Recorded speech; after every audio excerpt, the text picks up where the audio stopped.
Three, two, one. Say something clever. Oh man. Woo. No. Woo!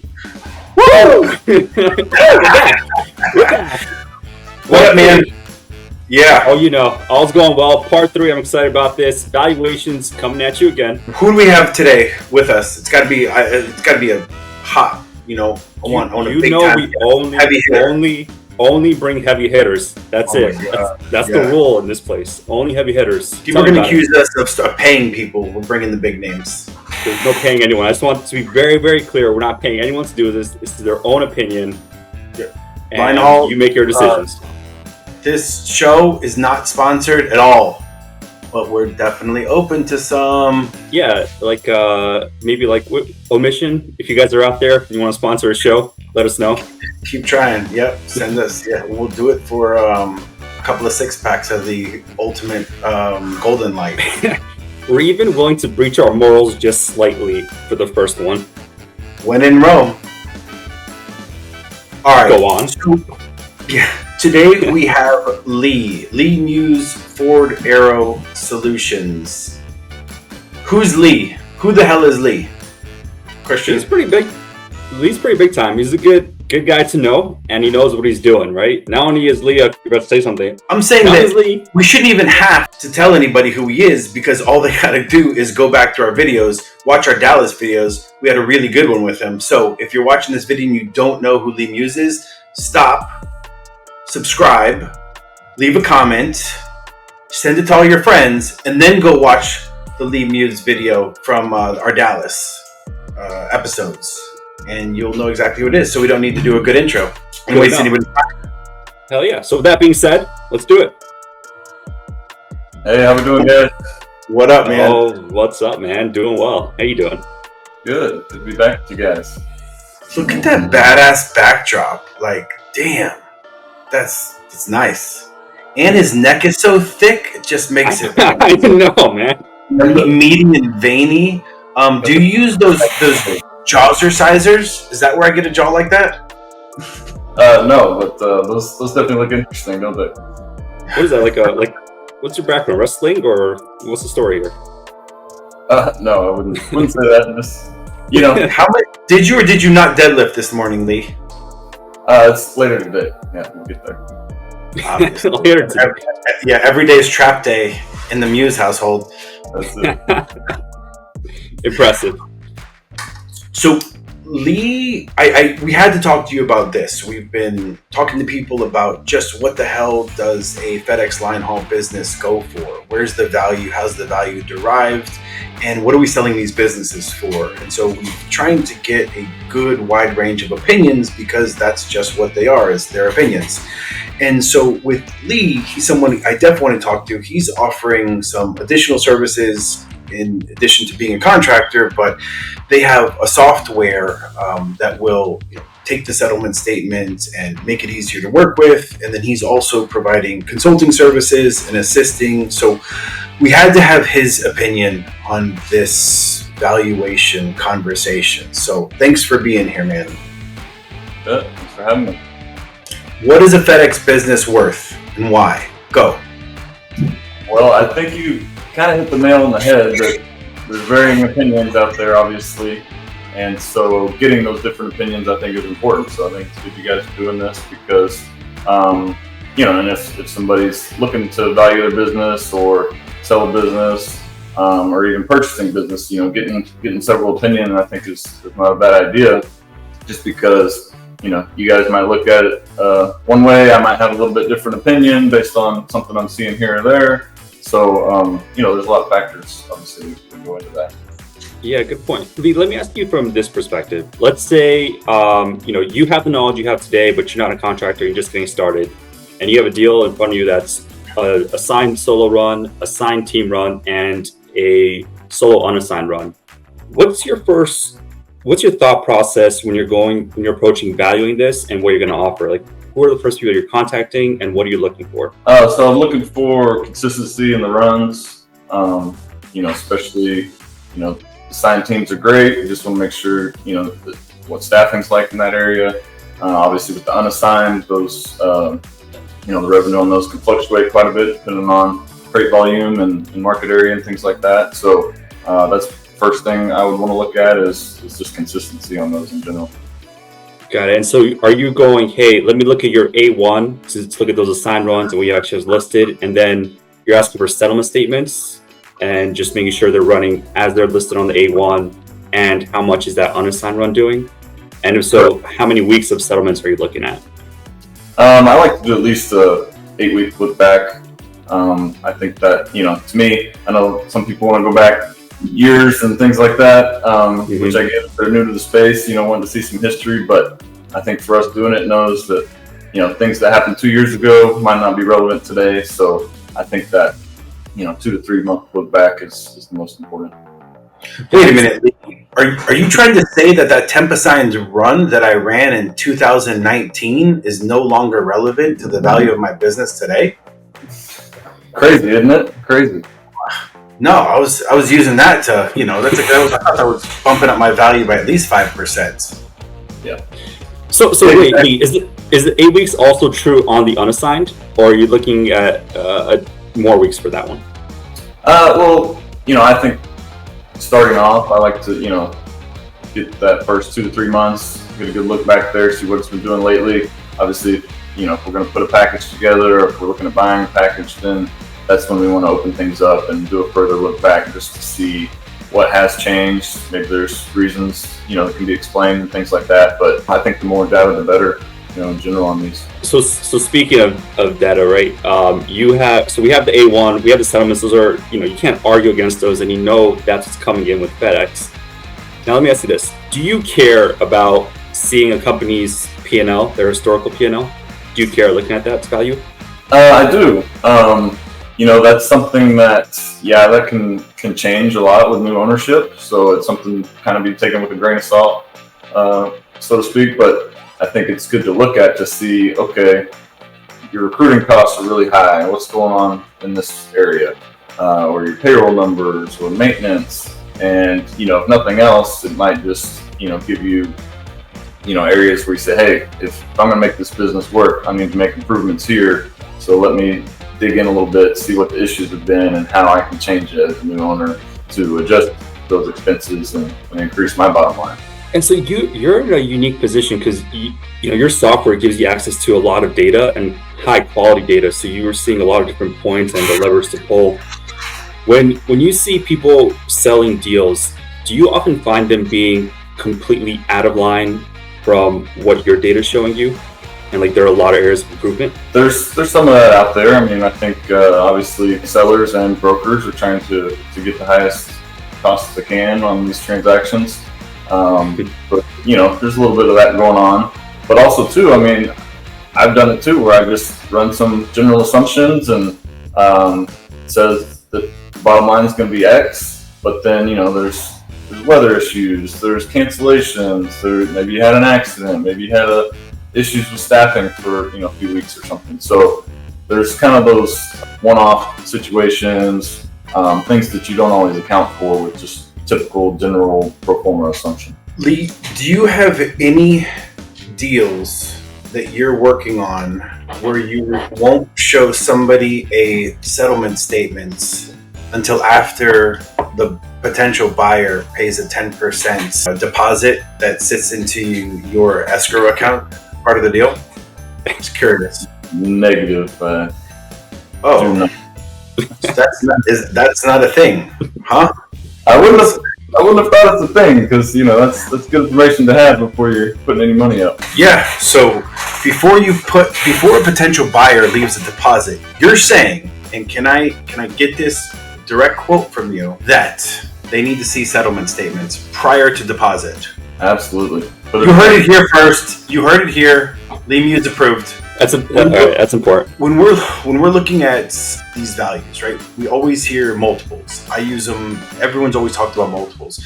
Give us your opinions just on where those come into play. Is there a specific one you're looking at based on the type of runs? Does that multiple change depending on location or any other factors? Yeah, I mean that multiple could change based on the type of runs. If they're all assigned solos, those are kind of the runs that a lot of people want, especially starting off, easiest to staff, and especially if they've been running consistently with their assignment versus, if it's all unassigned, maybe it's the same revenue, but that there could be fluctuations. So I think those should be valued differently, whether there's trucks included or if they're just lease transfers, so that's one thing I look to look at is, with truck values and without truck values, what those multiples are. And then, just trying to look at the big picture. The thing about multiples is it's a multiple off your bottom line. That's, so how did we get to that bottom line?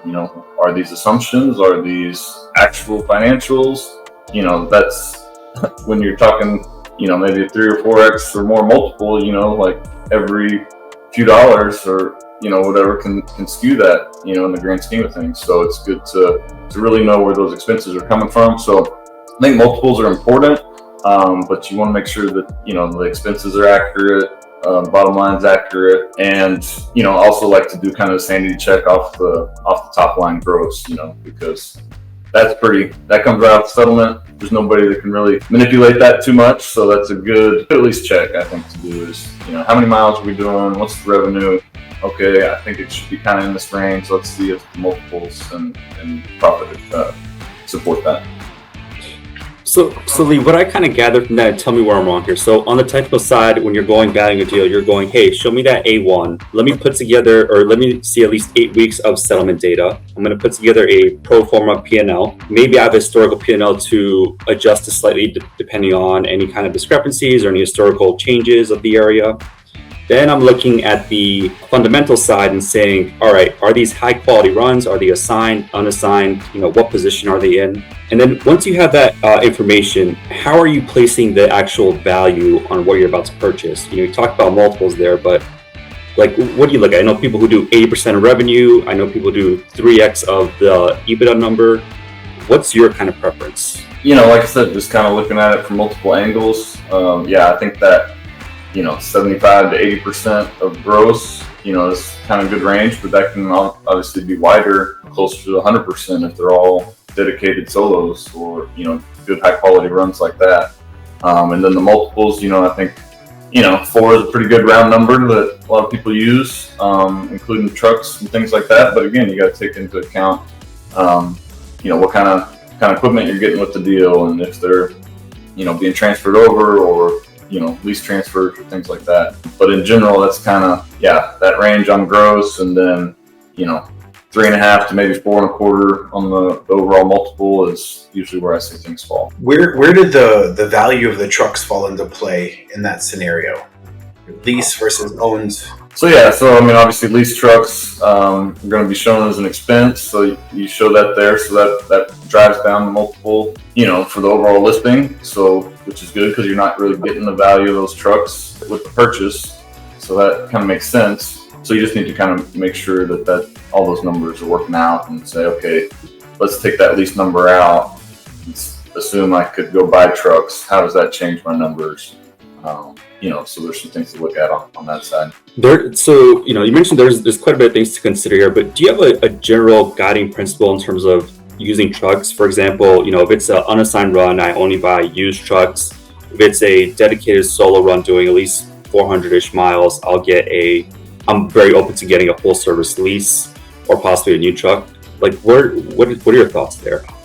Yeah, this gets kicked around pretty much every conversation I have with anybody. It seems like a lot of people have different opinions on fleet strategy, and the answer is always the same. It depends. But I do like, we run quite a few teams. I like getting new trucks with a good amount of warranty on the team runs. We've tried the operational leases with Ryder. I know there's probably some contractor rider support groups out there. There might be a few that it's working for, but I know there's been some issues. We had our fair share of issues. So, it looks great on paper when your maintenance costs are locked in like that, but you're pigeonholed to use their facilities, which, you can't really do anything about other than just parading them and hoping things change. So I like having our own trucks, or, REL, great company. It's almost a hybrid model where you're still in control of your own maintenance. You can take it where you want to take it. And so I like that for the teams. For solos, yeah, I mean, I think especially in this environment, it might make sense to, if you have a truck, maybe push the mileage a little further than you usually would or would in the past. And yeah, sometimes you can get a much less expensive truck that can still, meet that run, out and back run. Day cab's probably fine for it, which can save you some money there too. At what point do you like to bring in tax returns, and what are your thoughts about utilizing tax returns for a new prospective buyer, and how they would utilize those to value the business or decide whether or not to buy the business? Yeah, to me, those mostly are more of a sanity check, validation of P&Ls. So I like to focus on the settlement information, the P&L information, and then substantiate those with the tax returns. So some buyers want to do that up front, some buyers want to do that during the due diligence period, but that's a lot of what those are used for, just because people tend to trust those a little more than the P&L spreadsheets that somebody put together. They don't know where they're coming from. Fair enough. How much do you consider like the area you're going into and the room there is for growth? New facilities are usually great for growth. So I know those, you can do really well if it's a new facility, because they are going to be adding runs going forward and things like that. And there's a lot of opportunity there. I know, some of the facilities that have been around for a while. We've operated in brand new facilities. We've operated in some of the oldest facilities. So you see a big difference. It's tougher to grow there. It's tougher to get those dedicated runs because there's established contractors with a lot of points. Unless you're buying runs that have a lot of points to compete with those others. Those are different factors to consider. So yeah, I'd say definitely new facilities or just hot market areas that are experiencing a lot of growth or good opportunities for people. Take into account that, rates for borrowing money have never been higher. FedEx is consolidating, their different types of business models. There's so much volatility in the market. Freight was terrible earlier this year. Somebody asks you, hey Lee, should I be a FedEx contractor? Do I even want to be in this business? What's your thoughts?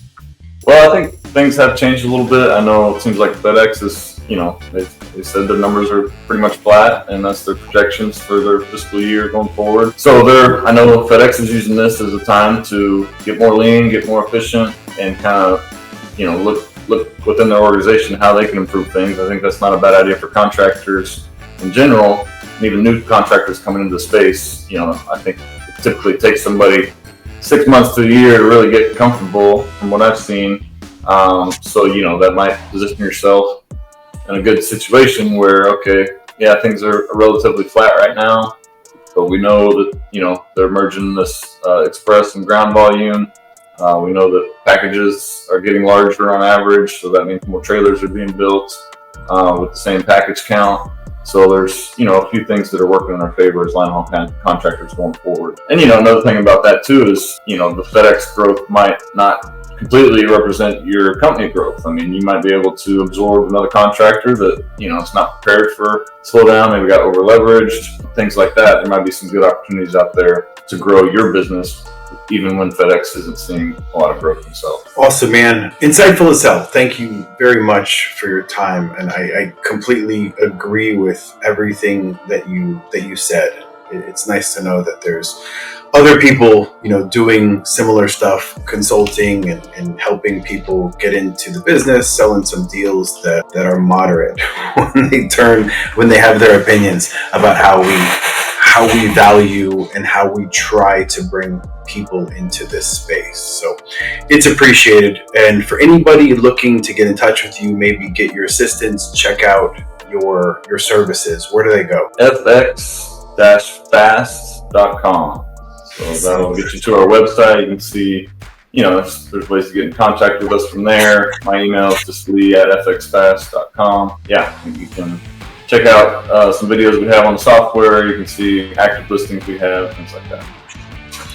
Sounds good, man. That is something we certainly need to check out very soon. So we'll be hitting you up. Maybe drop it in the comments. That's a good idea. Without click to subscribe, people. Awesome, man. Thank you very much. Talk to you soon. Thanks, guys.